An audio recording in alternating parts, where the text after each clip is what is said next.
Et si je vous disais que Gon et Hisoka sont très similaires dans leur manière de penser? Ok, ça peut paraître bizarre vu la folie de Hisoka et l'innocence de Gon, mais si on regarde bien les détails que Togashi nous a montrés dans le manga, leur ressemblance est plutôt flagrante. Si vous aimez les vidéos Hunter x Hunter ou les vidéos manga de manière générale, n'hésitez pas à vous abonner. Donc dans cette vidéo, je vais d'abord présenter Hisoka et Gon de manière individuelle, et ensuite je vous expliquerai le parallèle entre les deux. Par contre, je vais raconter quelques événements du manga, mais bon, ça spoil pas vraiment, c'est plus du teasing pour moi. Donc j'estime que vous pouvez regarder les animes en ligne. Maintenant que tout est dit, bonne vidéo. 実は過去を語らない。過去にあまり興味がないんだ。多分明日にはカストロの顔さえ忘れてる。あいつは属さない。あいつは自分以外の誰にも属さない。 Hisoka est un personnage hédoniste, il dédie sa vie à ses pulsions. Il est capable de reconnaître le potentiel de chaque combattant. Idéalement, il préfère combattre quelqu'un à son plein potentiel, il ira même aider la personne s'il estime qu'il a du talent. On peut voir ça avec Gon Killua dans la Tour Céleste. Par contre, si son adversaire a gâché son talent, il se lassera de ce dernier. Hisoka ne fait pas de distinction entre le bien et le mal. N'importe qui peut satisfaire ses pulsions, que ce soit un enfant qui semble innocent, ou bien un tueur de masse. Plus il est fort, mieux c'est. On peut voir qu'il a pas peur d'aller dans les extrêmes, parce qu'il a même essayé d'affronter un duel Netero. Mais on peut se demander que vaut un combat pour lui. Et bah pour Hisoka, un combat c'est littéralement une relation intime, un tête-à-tête entre lui et sa cible. D'ailleurs, la planche que je vous montre actuellement officialise le fait que Hisoka est attiré par les enfants, car du coup ça le dérange pas d'avoir une relation intime avec un mineur. Enfin bon, vu tous les indices qui nous a été montrés dans le manga, je comprends pas qu'il y ait des gens qui doutent encore. Comme le dit Machi, Hisoka ne pense qu'au moment présent. Le passé n'a aucun intérêt pour lui. Pour lui, se divertir est le sens de sa vie, et c'est complètement normal d'après lui. できればゴンにも助かってほしいんだよね。おもちゃは多いほど楽しいじゃない。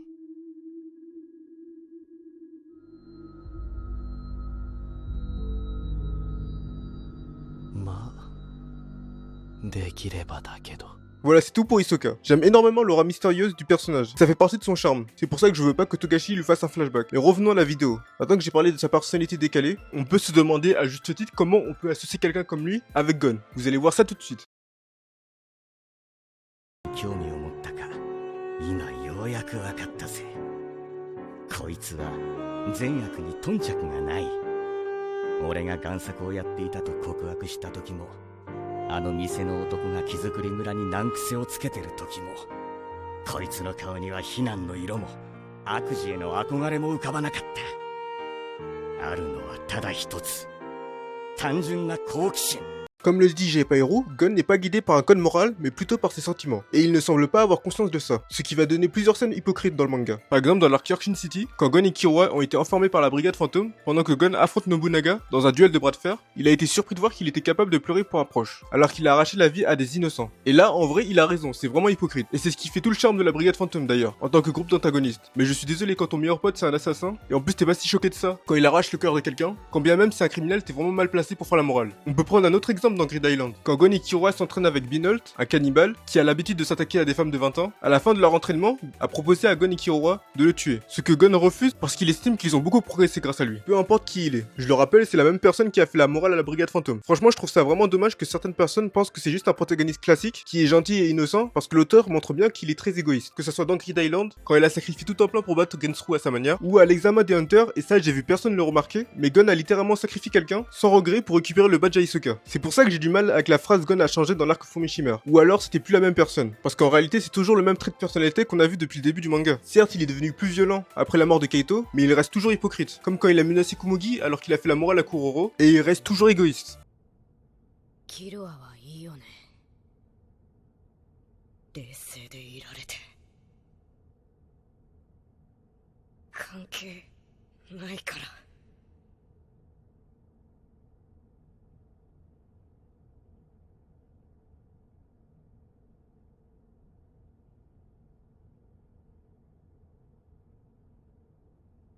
J'aime énormément cette scène, déjà parce que vu la relation des deux, la scène elle est vraiment tragique, mais surtout parce qu'elle montre parfaitement la mentalité de Gon. Tout était une question de sentiment pour lui. Il a vraiment la mentalité, mes amis et ceux qui sont gentils avec moi ou contribuent à mon évolution sont le bien, par contre ceux qui font du mal à mes amis ou sont méchants avec moi sont le mal. C'est vraiment un enfant en fait, pour lui c'est parfaitement normal, c'est ce que j'aime avec son écriture. Le pire c'est qu'il a eu aucun remords des événements de l'arc Fumishima. Bon j'abuse un peu, il s'est excusé envers Killua et on sent que la prochaine fois il va faire attention à pas blesser ses proches, mais par contre il a aucun remords envers Kumugi. Il il a eu aucune réflexion envers elle après sa remise en forme, alors qu'il l'a littéralement menacé de mort. Bref, Gon, malgré ce que les autres disent, est un protagoniste très intéressant qui sort de la norme. Maintenant que j'ai fini mon analyse, je pense que certaines personnes ont compris où je voulais en venir.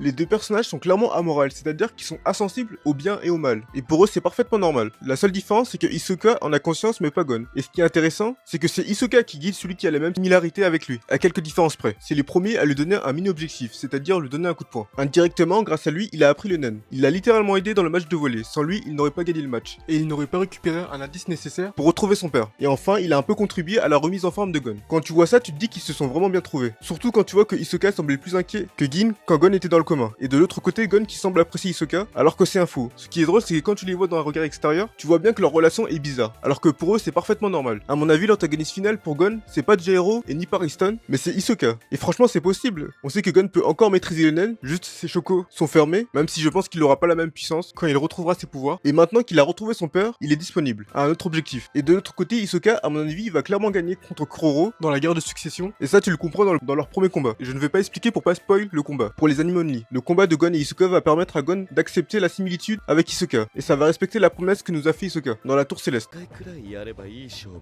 ができるようになるかもね。あくまで天空闘技場の中でだけならだけど。だからもう君とはここで戦わない。次はルールなしの真剣勝負の世界でやる。命をかけて。 En vrai, même si ma théorie coïncide avec ce qui a été dit dans le manga, étant donné que Togashi improvise beaucoup, rien n'est sûr. Pour vous dire, l'arc Fumishima n'était pas prévu à la base. Donc bon, à voir. Bon, j'espère que la vidéo vous a plu. N'hésitez pas à donner votre avis dans les commentaires et likez, abonnez-vous pour d'autres vidéos.